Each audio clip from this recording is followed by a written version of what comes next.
Hannah Murray on TRE in the afternoon. Joining us on the line now is Tasha Ghouri. She's been watched by millions of people as part of some of the nation's most popular shows, Love Island and Strictly Come Dancing. I interviewed her on the book show last year when she released her debut novel, Hits Different. Well, she's back with us on TRE talking about her new book, Your Superpower, Embrace What Makes You Different. Something that once made her feel like an outcast is now her greatest source of strength and community. Tasha's superpower is her identity as a deaf woman. In this book, Tasha describes how she overcame hurdles growing up to feeling confident in embracing who she is now. She's interviewed people from all walks of life to detail disabilities and differences of all kinds, and will show you how you can use your difference to make a difference and how to be unapologetically yourself. I just wanted to ask the difference it must have been for you writing this book compared to writing the novel, because this is obviously a much more personal book telling your story. Was that harder in a way? Yeah, I think, it hits different. It was kind of more like the fun summer element. This is more about my personal life, It really delves deep into a lot of my experiences that I may have spoken about, but not really massively deeply. So it definitely is showing a part of my vulnerable self that is so scary. But I've really enjoyed this process because it felt right to do it this year, to launch it. And, I really do hope people will love it. You've already had some great responses, haven't you, from people who can totally relate to your story because either they're deaf themselves or have other differences or disabilities and have really appreciated how you've reframed it as a superpower. It came from my dad, he said to me, Tasha's your superpower. So that's always stuck with me. And anytime I have like a down day or I'm feeling negative, that saying really makes me feel so powerful and independent. And that's why it was a perfect title for that book. Because I feel like it's kind of my saying that I've always said. And people know that I do say those words a lot. And with the book, it's great because it's more like a memoir, it's not like an autobiography. Like I didn't want to go down that route of, this is my life, this is what I went through. It's more like being on FaceTime with me, we're best friends. And you've come to me saying, Tash, I'm struggling with my identity, I'm getting bullied at school, how do I navigate? Or I'm struggling with self-confidence. And it's even got my parents in there a lot as well in the book from a parent's perspective, because I got a lot of parents asking for advice. So the book is really for anybody. There's 6 chapters in there. There's love, growth, respect, determination, responsibility, and breakup. And each chapter represents different things, which I think is really lovely. It's got my affirmations, the songs I listen to, what I'm doing when I feel down. So it really is just like giving advice to you. Yeah, that's fantastic. And it must make a huge difference having people around you like your parents. I know you're incredibly close to your mum and your dad. When you've had negative reactions, both at school, but also since being in the public eye, it must help to have that love around you. Yeah, I always say, actually speak about it in my book quite a bit, having that circle around you that really love and support you, eventually in 40 years time, I'm not going to be looking back and thinking about people that trolled me or gave me negativity or have opinions of me, I'm going to be thinking about people that really matter to me and love and care for me and know me deeply inside and out. So I've always had a very close circle around me. I've got the same fans I had before Love Island. They're like my family.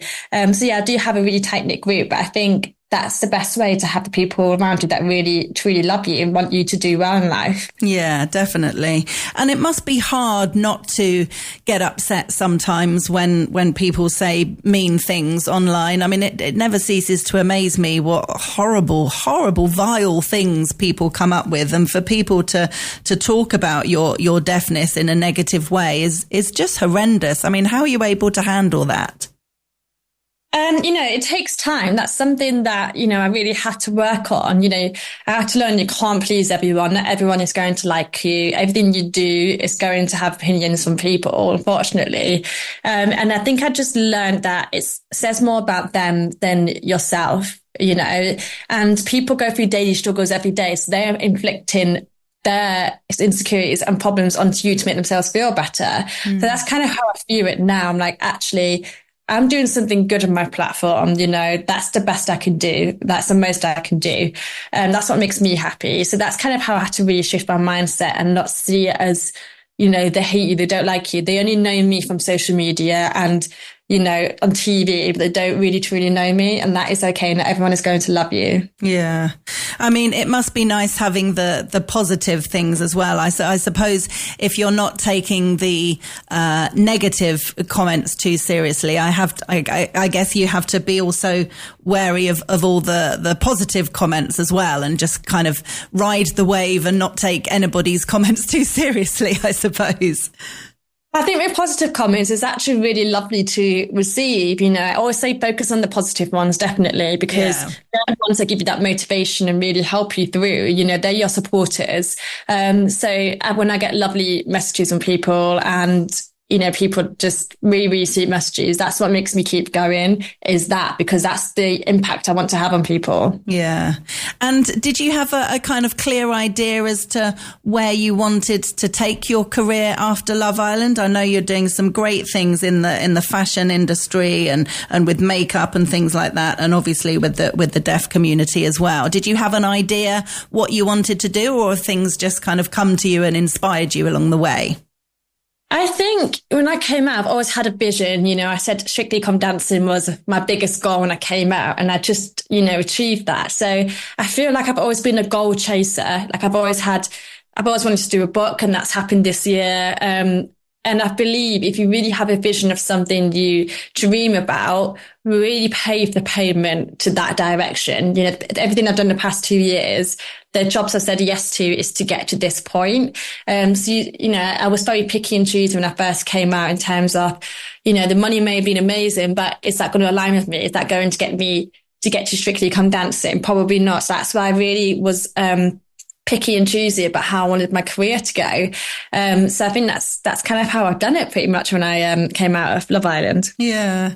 And tell me, what was it like getting that call, finding out you're on Strictly, being such a dream for so many years? I just can't imagine how amazing that must have been.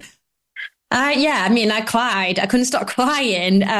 It was just, when you're waiting for that phone call to see if you've got the job or not. I think it was about 2 months of waiting. And I just remember every day thinking, I've not got it. It's too late now. Like, there's no way. And then getting a phone call saying, Tash, you've got it. I was just in absolute awe. This is the dream show I've wanted to do. I love dancing. It's a perfect combination for me. So the Strictly experience was incredible as well. Every week you're just learning these amazing dance styles and you're getting to perform to people, which I think is truly, truly special. And you've probably heard this a million times, but I have to say it, you were brilliant. Oh, thank you. Thank you so much. It was really, really, honestly, you were such a joy to watch. And the two of you obviously were great friends and had a great partnership and just worked so well together. You obviously enjoyed every minute. Yeah, every single second was just honestly magical. And a lot of people said to me, once you do it, you realize the magic of Strictly. And when you're in it, you're like, wow, okay. And I really just took in every single opportunity, because you only get that chance once, that's why I said I really want to go for it. And you make such great friendships from that show. And honestly, I look back and I watch the dances on YouTube now, and I think it's so lovely to have that to look back on. Oh, definitely. I saw when you did the Strictly tour, loads of people take videos and obviously tag you in the videos. And that must be great to see, because you can see you doing the dance from all different angles, depending where people were sitting.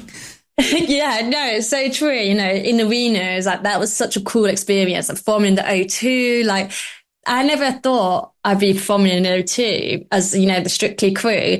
And you're dancing with the pros as well, which is even cooler. Like, you actually are doing the numbers with them, the salsa bits and things like that. So, the tour was great because there's no pressure. Like, everyone's like lost puppies, just got released basically, like just enjoying themselves.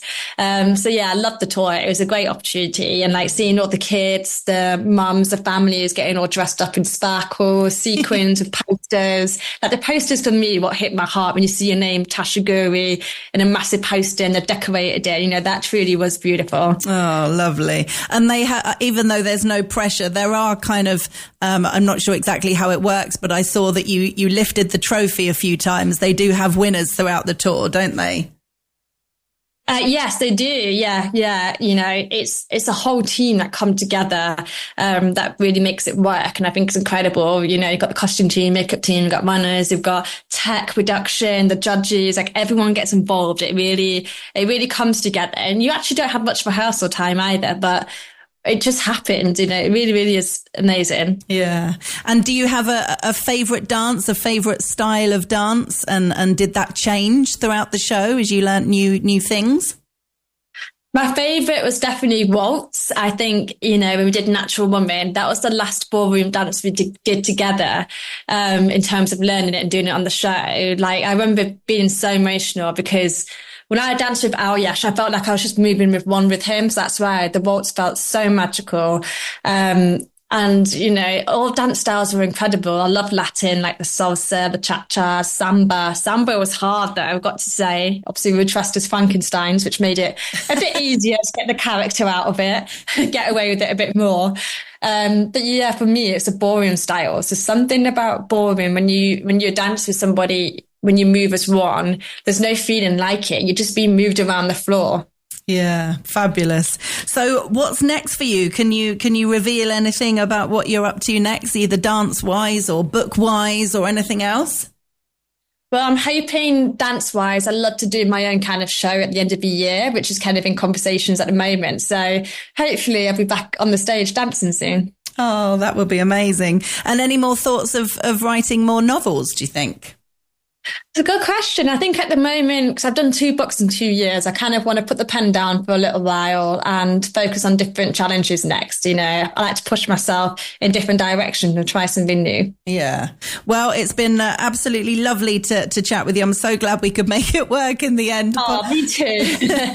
If people want to get a copy of Your Superpower, Embrace What Makes You Different, it's available on our website, tre.radio, and it's by Tasha Ghouri, who we've been chatting with today. Tasha, thank you so much for joining us. Thank you for having me. Take care. Bye-bye. Bye.